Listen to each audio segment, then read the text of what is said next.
mundong ito, muling nagbalik ang mga espiritu at ngayon naglipanan na ang mga fierce ghosts. Pati college entrance exam, hindi na lang basta pagsusulit. Ghost catching test na siya ngayon. Kapag na-clear mo ang A-level ghost domain, pasok ka agad sa mga top-tier universities. Kung B-level naman, automatic admission sa mga prestigyosong schools. Pero para kay Lingma na nasa pinakababa ng ranking sa buong eskwelahan, kahit makapasok sa pinakawalang kwentang universidad, ay purong swerte na lamang. Kaya nga pinaalalahanan pa siya ng teacher niya. Pumili ka ng D-level ghost domain, lease lang. Pero anong ginawa ni Lingma? Diretso sa A-level, walang preno. Naghahanap ka ba ng kamatayan? Napahiyo pa si teacher. Ang hindi niya alam, may tinatago ng sikreto si Lingma. Nakuha na niya ang emotional collapse system. Basta makapagpag-collapse siya ng emosyon ng isang tao o multo, nadadagdagan ang contract limit niya. Sa mundong ito na pinapangunahan ng mga ghost controllers, ang pagkakaroon ng kontrata sa tatlong multo ay itinuturing na henyo. Gayunpaman para kay Lingma na may sapat na emotional collapse points, kaya niyang makakuha ng walang katapusang mga multo. Makalipas ang ilang oras, si Lingma ay abala sa paglalaro sa klase at dahil dito, nagalit ang guro at tinanong siya, "Lingma, anong gagawin mo kung makakaharap ka ng multo na namatay dahil sa paggalas ng kuryente?" Nang walang pag-iisip, sumagot si Lingma, "Huhulihin ko ito at gagamitin bilang power bank. Magaling na pagkukunan ng kuryente." Habang pinipigilan ng galit, tinanong siya ng guro, "Paano kung makakita ka ng babaeng multo na nakadamit ng pula?" Sa pagkarinig nito, namula si Lingma at sumagot, "Para sa mga babaeng multo, depende lahat sa kanilang hitsura.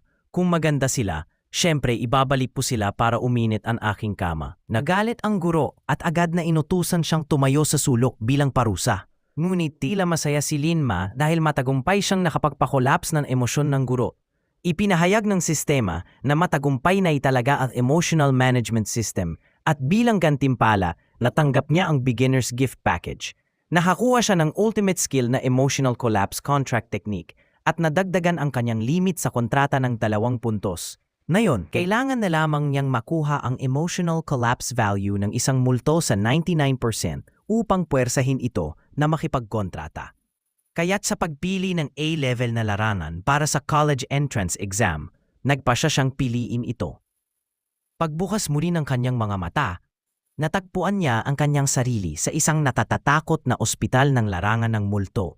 Kasama ang mga nangungunang 5 estudyante mula sa lalawigan. Ang lumulutang na papel na figura sa harapan nila ay ang tagapagsuri ng pagsusulit na ito. Ipinakilala ng papel na figura ang lokasyon ng pagsusulit sa kanila. Fastwave City, isang nakakatakot na lungsod kung saan nawasak ang 3 elite ghost controlling groups at lahat ng residente ay namatay. Ang kanilang assessment task ay makaligtas ng 1 araw sa loob ng ospital na ito at makakuha ng kontrata sa isang multo. Ang pagpatay o pagkontrata sa isang masamang espiritu ay magbibigay ng MVP title at karagdagang gantimpala sa anyo ng isang Green Corpse Ghost Pearl. Binigyan din ng papel na figura ang bawat isa ng teleportation talisman. Habang ngumingiti ng masama ang figura, nagsimula ang pagsusulit. Nanginginig pa ang iba sa nerbiyos. Si Lingma ay masayang naglakad papasok. "Let's go! Hanapin natin si beautiful nurse." Pagpasok niya sa ospital, puno ng dugo ang mga pasilyo. Pagliko sa isang sulok, bigla siyang napatigil. Takot ang ekspresyon. "Anong nangyari?" Tanog ng mga kasama, halatang kabado. "Ghost! May mga multo lagot, mahigit 50 sila. Takbo!" Agad nagtakbuhan ng lahat. Pero paglabas nila, wala na si Lingma. Biglang may narinig silang halakhak mula sa 2nd floor. Nandun si Lingma, kumakaway pa. "Guys, sabi sa orientation, 20 lang ang multo. Nagsabi lang ako ng 50 at naniwala agad kayo?" Ang mga salitang yon ay labis na nakapagpagalit sa lahat ng nasa ibaba. Congratulations to the host for gaining 100 emotional collapse points. Matapos matagumpay na mauha ang points, tumalikod si Lingma at naglaad paalis. Pagdaan niya sa ophthalmology department, may alert ang system. Half-medium fierce ghost detected. Ngumiti agad si Lingma. "Uy, disabled na multo. Jackpot!" Papasok na siya nang harangin siya ng isang estudyanteng may salamin. "Lugar ba to para sa mga tulad mong pabigat?" Matapos makapag-isip-isip ni Lingma, nagkibit balikat si Lingma. "Sige, mauna na kayo. Matatalino naman kayo, di ba?" Nanlilisik ang mata ni Lingma habang pinapanood niyang pumasok ang 3. "Tama, hinala ko. Ilang saglit pa, may mga sigaw na narinig mula sa loob. Sa kisame, isang tambuhalang mata ang nakasabit sa ceiling fan. Nagliliwanag ng pula habang titig na titig sa kanila. Buti na lang talaga, hindi ako yung nauna. Tahimik na pakinggan ni Lingma. Lumabas si Twin Ponytails, duguan ng bibig. Agad tinanong ni Lingma, anong nangyari sa loob? Yung mata, may ilusyon. Kinagat ko dila ko para lang makawala. Kung isang supot na estudyante tulad mo ang pumasok, patay ka na siguro ngayon, dagdag niya kay Lingma. Ngumisi lang si Lingma. Hindi ako ganun katanga para mauna. Madalas ang una-una. Kinakarma. Congratulations to the host for gaining 30 emotional collapse points. Habang kumaalis ang tatlo na may halong mura at reklamo, tahimik na nagsimulang mag-explore si Lingma. Pinindot niya ang bahagi ng pader. Biglang bumilis ang ikot ng ceiling fan. Congratulations to the host for gaining emotional collapse points. Pumikit si Lingma sa sobrang tuwa. Umepekto, naiiyak tong multo. Mula sa taas ng fan, sumigaw ang blood pupil ghost. Hoy bata, atayin mo yung fan o lagot ka! Bago pa nito matapos ang sasabihin, isang rainbow ang lumabas sa bibig na multo. Nagpasuka ako ng multo, bulat na sabi ni Lingma. Nang umabot sa 88% ang emotional collapse value ng blood pupil ghost, naisipan ni Lingma na tapusin na. Bro Ghost, deal tayo. Papatayin ko yung fan kung papayag kang makipag-contract sa akin. Okay ba yon? Ang kapal ng mukha mo, hindi ako natatakot sa'yo. Muli na namang nagsuha ang multo. Sige, patayin mo na yung fan. Pero ako sakit sa mata. Antray na ng mata ko. Dahil sa malakas na hangin, kuhanin mo muna yung eye drops mula sa cabinet. Pagtingin ni Lingma sa eye drops kasama ng super glue na nasa loob, bahagyang kumunot ang noo niya at saka siya napangisi. Walang problema. Tinanggal niya ang label ng super glue at iniabot ito sa multo habang nagpukunwaring mabait. Pagkapahid ng multo, napatigil ito. Ano to? Lintik! Bakit di ko maimulat ang mata ko? Kalma lang si Lingma. Baka expired yung eye drops? Puta, naloko mo ko ang daya mo. Congratulations to the host for gaining 50 emotional collapse points. Blood pupil ghost emotional collapse value. 99% contracting available. Walang pag-aalilangan na proceed si Lingma. Biglang lumitaw ang system voice sa isip ng multo. Miss Blood Pupil Ghost, nais mo bang makipagkontrata at nais mo bang ipagkatiwala ang iyong buhay kay Ginoong Lingma? Miss, lalaki ako. Hindi ako pumapayag, hayop. Miss Blood Pupil Ghost agrees. Contracting in progress. Kailan ako pumayag? Puta. Contract complete. Integration with disabled na multo in progress. Ang multo ay naging pulang sinag at pumasok sa kanang mata ni Lingma. Napaso siya sa sobrang init na naramdaman. Integration complete. Pagtingin niya sa salamin, nakita niyang pula ang isa niyang mata, parang may naalaala parang katulad ni Kakashi. Tiningnan niya ang attributes. Level, Intermediate Fierce Ghost, Loyalty 3%. Napakunot no si Lingma. Bro Ghost, ang baba naman ng loyalty mo. Sumigaw ang multo sa isipan niya. Pinilit mo kong i-contract. Ba't ako magiging loyal? Gusto ko ng kalayaan. Agad bumagsak palalo ang loyalty. 1%. Sa sandaling yon, lumitaw muli ang system prompt. Consume 200 emotional collapse point to unlock a ghost skill. Hindi na nagdalawang isip si Lingma. Congratulations! You have acquired Pupil Technique Blood Prison Illusion. Effect. Kapag tumingin ang kalaban sa mata ni Lingma, malalagay sila sa ilusyon ng blood prison, hindi sila makagalaw at unti-unting nawawala ang HP nila. Tumawa ang blood pupil ghost sa loob ng isipan ni Lingma. Hindi na masama bata na maliit kita. Loyalty increased by 9%, 10%. Excited, lumabas agad si Lingma para subukan ang bagong abilidad. Napansin niyang meron na siyang night vision at wide field of view. Jackpot talaga to. Samantala, sa kabilang dulo ng ospital, halos mamatay na ang top students sa kamay ng isang ghoul. Nagsuggest ang tusong matang lalaki, dalhin natin yung ghoul kay Lingma. Sumang-ayon agad si Twin Ponytails at sinabing pang-meat shield siya. At least may ambag siya sa bayan. Walang kaalam-alam si Lingma, bigla na lang siyang nasalubong ng tatlo. Habang dumadaan si tusong matang lalaki, di niya napigilang mang-asar pa. Malapit na katapusan mo. Napakunot noo si Lingma, naintindihan niya agad ang ibig sabihin ng makita ang mga ghoul na humahabol. Pero sa halip na matakot, napatili siya sa tuwa. Time to shine. Ginamit niya ang blood prison illusion. Biglang lumabas ang pulang sinag mula sa kanyang mata. Na-stun ang mga ghoul. At di magawang makaalis sa pwesto nila, napansin niya ang chainsaw sa gilid. May ngiting demonyo, binuhat niya ito. Hey, little babies, Daddy's here. Sumunod ang isang brutal at madugong eksena ng Chainsaw Massacre. Nasa hagdan ang tatlo. Nanunood kay Lingma, mangha at inggit ang mukha. Dapat sa atin yung baog ghost na yan. Congratulations to the host for gaining 40 emotional collapse points. Habang nagngangalit ang tatlo, lumingon si Lingma na may ngisi. Thanks. Kung hindi ninyo dinala sa akin ng mga ghoul, di ko sana nakuha tong mga ghost orbs. Pero kung subukan niyo ulit akong saktan, himbing-hindi ko kayo balalambasin. Agad na napako sa takot ang tatlo sa malamig na tingin ni Lingma. Congratulations to the host for gaining 40 emotional collapse points. Muling tumingin si Lingma sa nakatulalang trio at tahimik na natuwa. Ang sarap sa pakiramdam, kakapanalo lang ni Lingma at hindi niya mapigilang magyabang. Bro Ghost, ako ang pinakamalupit kanina. Astig, di ba? Huwag kang mayabang bata, sagot nito. Dahil lang yun sa malupit kong skill. Ngumiti si Lingma ng may kumpiyansa. Kahit gaano pa kalakas ang isang contracted ghost, kailangan pa rin ito ng isang bihasang master para mailabas ang tunay na potensyal sa mga sandaling yon. Nag-alert ang system sa kanya tungkol sa isang highly fierce ghost sa operating room sa unahan. Agad na sumilip si Lingma sa salamin papasok sa kwarto. Doon niya nakita ang isang nakabibighaning babaeng multo sa loob. Tumutugtog ng ancient zither na may matinding dedikasyon. Ang mata blood pupil ghost ay kumislap ng maliwanag. Bust 56 centimeters, waist 23 centimeters. Standard half cup. Hindi napigilan ni Lingma ang sarili. Itong multong to, mukha ng anghel, katawan ng demonyo. Plus 5% loyalty ang naidagdag day blood pupil ghost. Nakangising biro ni Lingma. So, mutual recognition ba to ng dalawang manyak?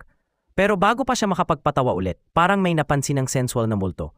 Bigla itong huminto sa pagtugtog at tumingin sa direksyon nila, kahit nakapikit. Napatigil si Lingma at mahina niyang tinanong si blood pupil ghost.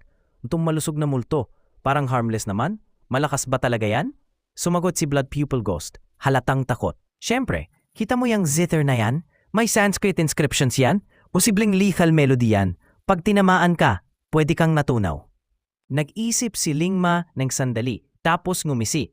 Walang problema, unahan lang to. Kung tamaan natin siya agad ng blood pupil technique, kontrolado na natin siya. Pero agad siyang binalaan ni blood pupil ghost. Wala yang silbi, bulag siya, natural na counter ko yan. Napakunot mo ko si Lingma at muling sumilip. Tama nga si bro ghost, nakapikit ang mata ng sensual na multo. Pero hindi basta-basta susuko si Lingma. Sayang naman kung palalampasin niya ang ganyang kagandang fierce ghost. Wala nang choice. Kailangan ko siyang i-collapse emotionally at i-force a contract. Agad siyang pinigilan ng blood pupil ghost. Huwag kang tanga. Kapag na-trigger mo siya ngayon, lagot ka, patay ka. Pero dahil sa matinding libog, nawala na ng takot si Lingma. Bahala na. Yung matatapang ang may syota. Ang duwag walang kadit. Ang laki ng babae na to, akin ka ngayon. Walang pag-aatubiling binuksan niya ang pinto ng operating room. Nag-alerta agad ang babaeng multo at sumigaw. Sino yan? Agad siyang tumuktok sa kanyang sinaunang zither. Tumagos sa tenga ni Lingma ang mabilis at matinding tugtog. Sa desperasyon, sumigaw siya. Doktor ako, nandito ako para operahan ka. Biglang tumigil ang musika. Totoo? Tanong ng multo. Mabilis na lumapit si Lingma at iniabot ang kamay. Oo, kung di ka naniniwala, amuyin mo ko. Inamoy siya ng bulag na multo at naamoy ang alkohol. Naniniwala siya agad. Bakit ang tagal mo dumating? Pwede na ba ako maoperahan? Agad nag-ayos si Lingma ng surgical dead. Oo, dito ka na humiga. Pagkatapos, inilabas niya ang napakalaking syringe at sinabi, tuturukan kita ng anesthesia. Ready ka na ba? Tumango ang babae. Ready na. Sige. Medyo tinablan si Lingma ng konsensya, pero nang makita ang malulupit na purba ng multo, tinapo na niya lahat ng hiya. Para sa ligaya ng mga tropa, go na to. Itinaas niya ang syringe at biglang tinusok sa braso ng multo. Aray ba yon? Tanong niya. Umiling ang multo. Napangisi si Lingma. Ayos, hindi ko pala natamaan yung ugat. Subukan ko ulit at nagsimula na siyang umarte. Bakit gumalaw yung ugat mo? Grabe ka, sobrang kinis mo.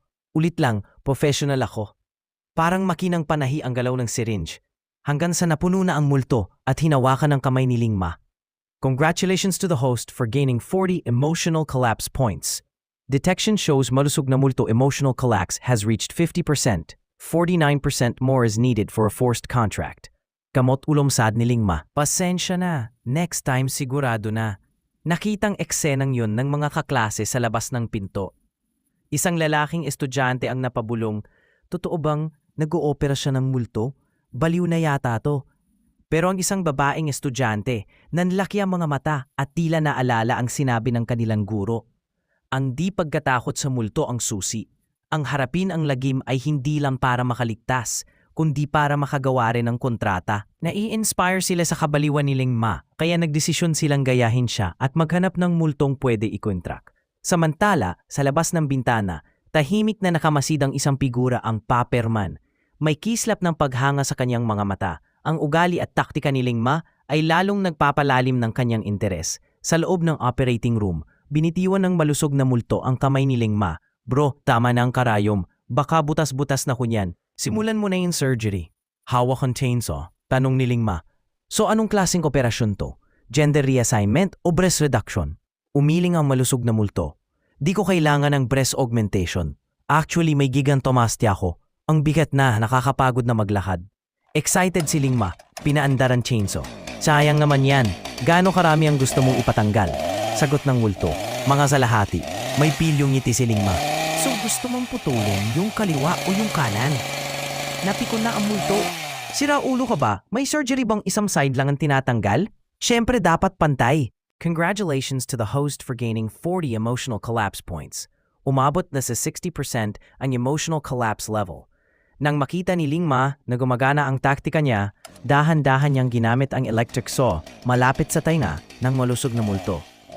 Sa taas ba tayo magpuputol o sa ibaba? Harap o likod? Para hindi maganda kung sa harap eh. Pwede sa likod muna. Congratulations to the host for gaining 40 emotional collapse points. Emotional collapse level has reached 70%. Sa sumunod na sandali, tumalon si Ling Ma sa operating table at tuloy-tuloy na tinupso ang malusog na multo. Gusto mo ba yung surgery na walang hiwa o yung maraming peklat? Walang sakit o sobrang sakit? O right, tumanggi ka sa anesthesia. So I guess super painful version ang gusto mo. No. Congratulations to the host for gaining 40 emotional collapse points. Emotional collapse level has reached 80%. Nagninitmit na sa galit ang malusog na multo pero hindi pa rin tumigil si Ling Ma. Ang hirap kontrolin kapag kalahati lang ang tatanggalin. Bakit hindi na lang lahat? May promo pa sa ospital ngayon. May card ka ba? Sa sukdulan ng kanyang galit, napasigaw ang malusog na multo. Tumigil ka na! Naghahanap ka talaga ng kamatayan! Sa susunod na sandali, naglabas siya ng sinaunang zither at nagsimulang tugtugin ito ng buong bangis. Emotional collapse level has reached 99%.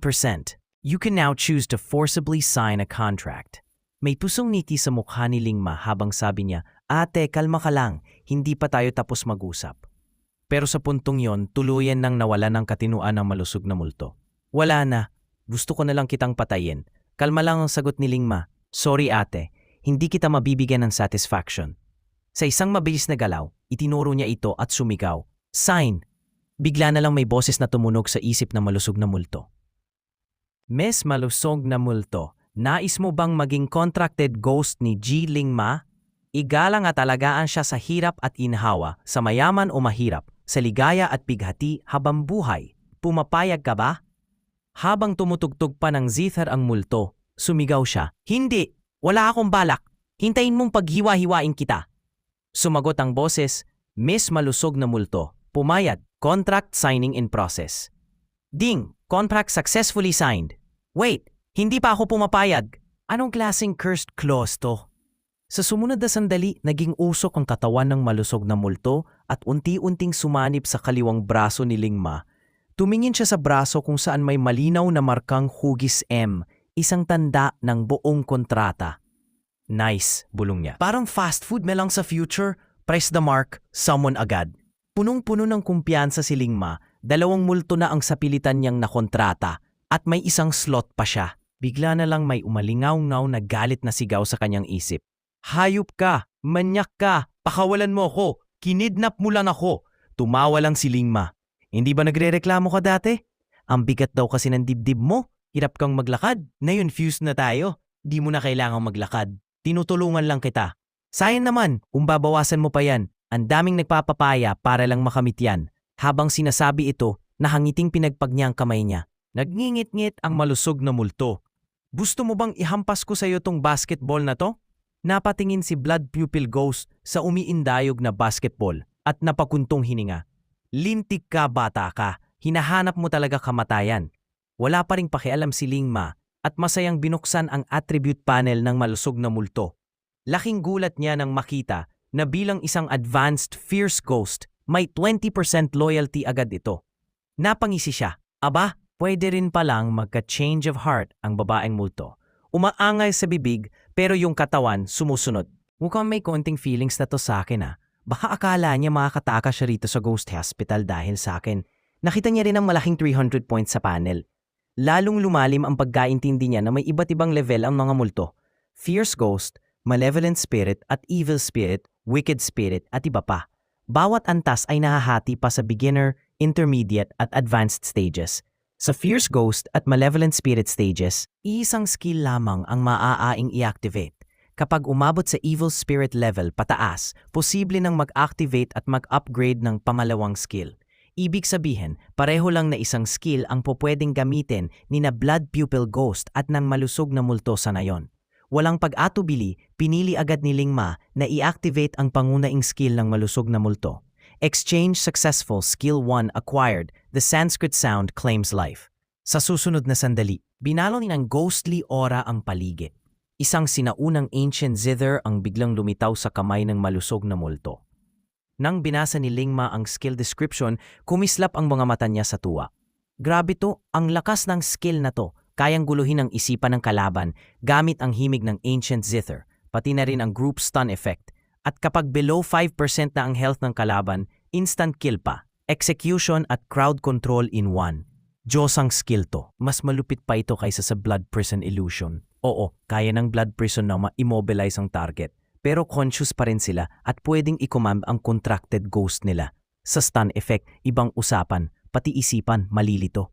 Parang sinabuyan ng lagkit sa mata habang naka-freeze. Dagdag mo pa yung execution kapag low health, wala na. Endgame agad. Sa ganitong kalibre ng skill, alam ni Lingma na kailangan pa niya ng isa pang kontratang multo. Isang may mataas na damage o kaya'y tanky na warrior type.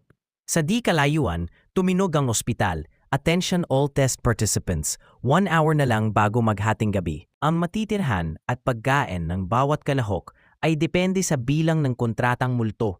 Mahigit sa isang contract, ICU ward kayo. May isang contract, general ward lang. Walang contract, sorry, walang matitirhan.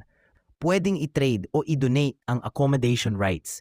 Pero tandaan, maglalabasan ng mga malevolent spirit sa gabi. Kung wala kayong tirahan, baka hindi na kayo gumising bukas. Abang pinapanood ang mga malevolent ghosts na kumakatok at umuungol sa labas ng school gate, ngumisi si Lingma. Blood pupil ghost, malusog na multo, tara na, tignan natin anong meron sa ICU.